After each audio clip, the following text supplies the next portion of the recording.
Hallo und herzlich willkommen zu einem neuen Video.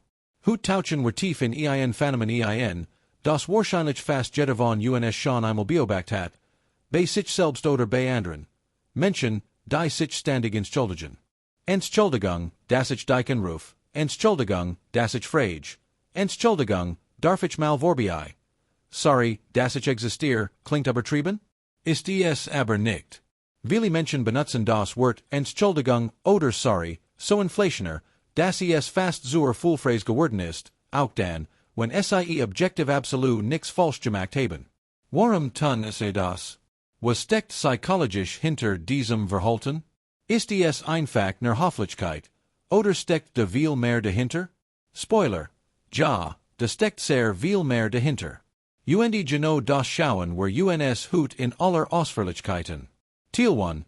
Was passiert eigentlich, wenn jemand ständig Entschuldigung sagt? Stell dir eine typische Situation vor. Du bist in einem Café. Jemand will dir vorbei, berührt dich leicht am Arm und sagt sofort reflexartig, Oh, Entschuldigung!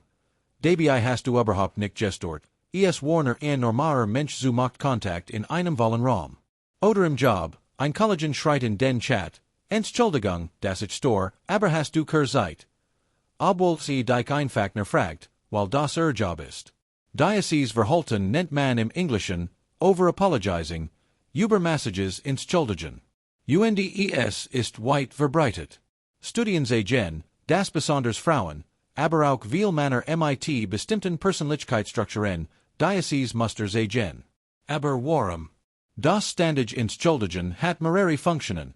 Bewusst vor allem unbewusst. Es ist ein Sozial-Schmittmittel, ein Schutzmechanismus manchmal sogar ein stiller Schrei nach Anerkennung oder Sicherheit. Lass uns das Schritt für Schritt auseinandernehmen. Teil 2. Die tiefer liegenden psychologischen Ursachen. 1. Niedriges Selbstwertgefühl und internalisiert Schuld. Der wohl häufigste Grund für Übermessages entschuldigen ist ein fragile Selbstwertgefühl. Menschen, die sich innerlich klein fühlen, neigen dazu, sich für ihr bloß Existenz zu entschuldigen. Sie haben oft die unbewusste Überzeugung, ich bin anderen im Weg. Mein Bedürfnis sind weniger wichtig. Ich nehme zu viel Raum ein. Diese Überzeugung entsteht meist schon in der Kindheit. Wenn ein Kind immer wieder erlebt, dass sein Bedürfnis als zu viel abgetan werden, sei nicht so laut, stor Michigan Jets nicht, und ihr haben es schlimmer als du, lernt es. Mein Sein ist ein Belastung. Das Kind entwickelt ein Art Dauerentschuldigungsmodus, am möglichst wenig anzwecken. 2. Angst vor Konflikt und Ablehnung.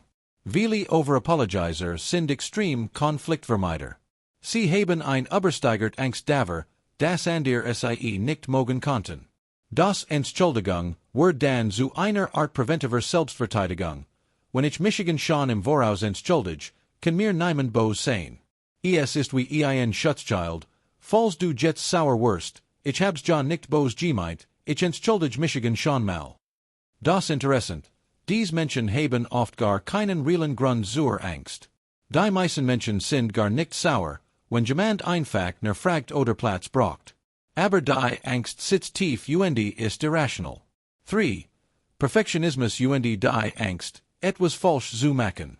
Perfektionisten entschuldigen sich oft schon, beaver überhaupt etwas passiert ist.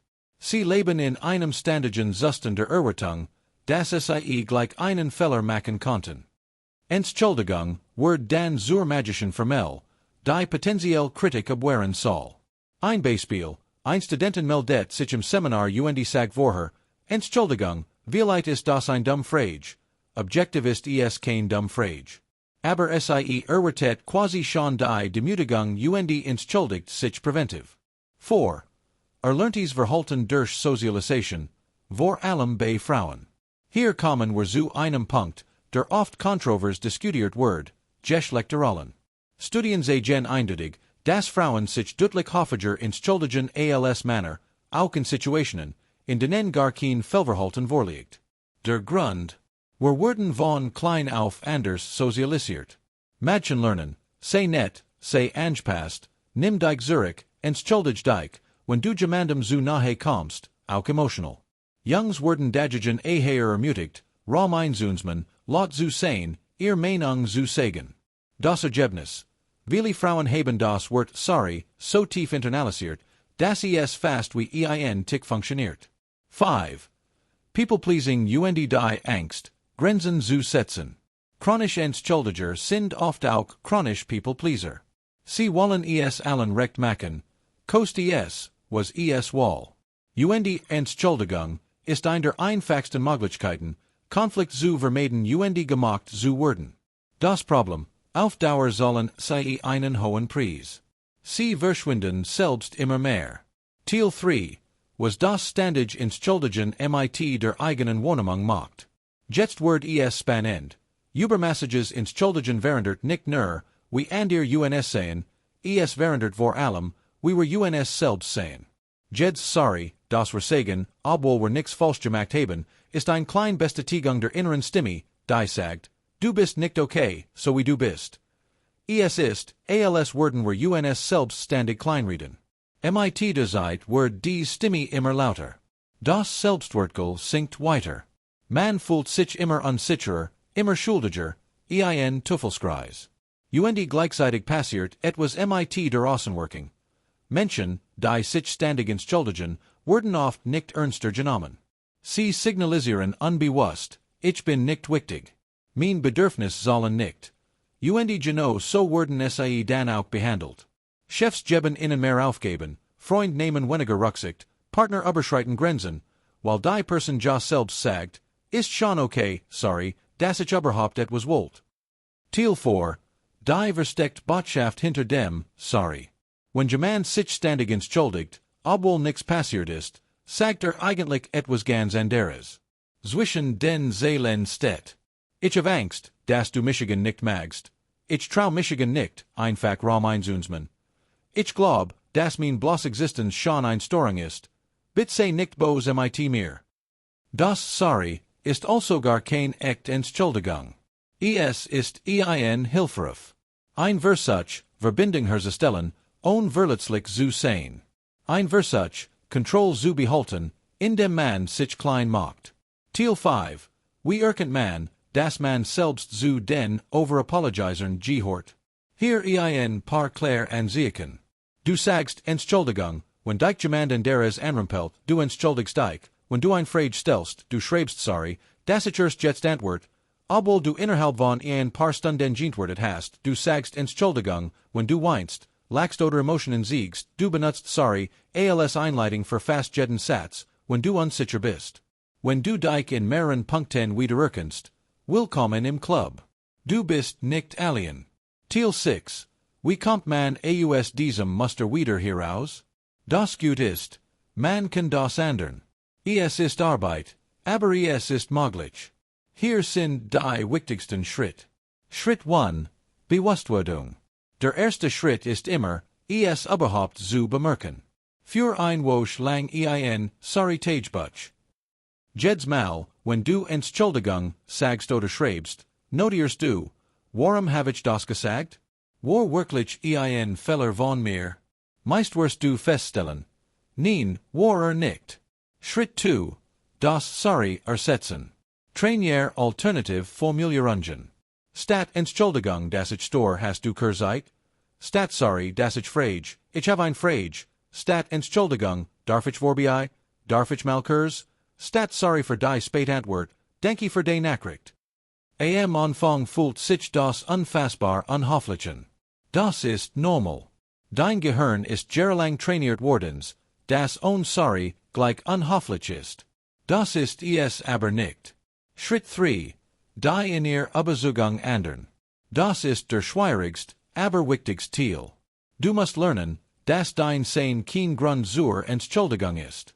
Dass du Raum haben darfst. Dass dein Bedürfnis legitim sind. Hilfreich Glaubenssatz. Ich habe ein Recht darauf, hier zu sein. Mein Bedürfnis sind genauso wichtig wie die der anderen. Ich muss Michigan nicht für mein Existenz entschuldigen. Schritt 4. Klein Grenzen setzen üben. Fang klein an. Sag mal, nein, sorry. Frag etwas entschuldig.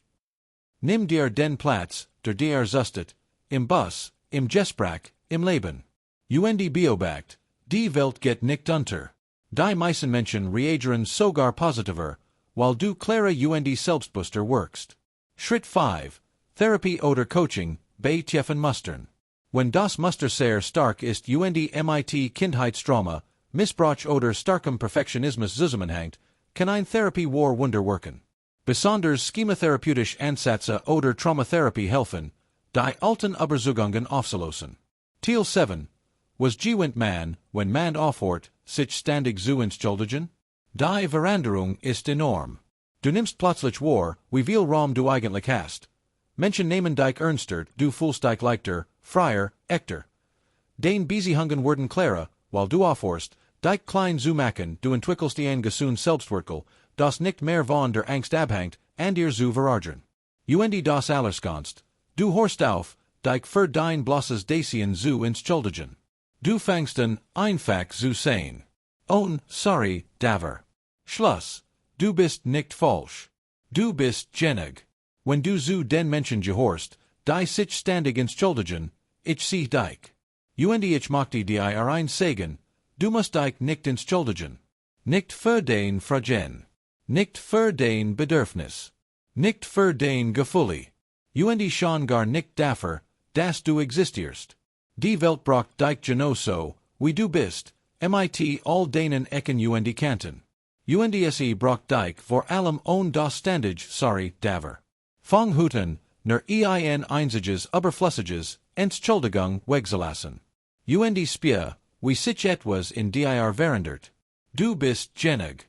Punkt. Danke, dass du bis hierer dabei warst. Wenn dir das Video geholfen hat, lasst gern ein Like da, abonnier den Kanal und schreib mir in die Kommentar. Bist du auch ein Overapologizer? Oder kennst du jemanden, auf den das zutrifft? Ich lese jede einzelne Nachricht. Wir sehen uns im nächsten Video. Bis dahin, sei Gott zu dir und entschuldig dich nicht dafür.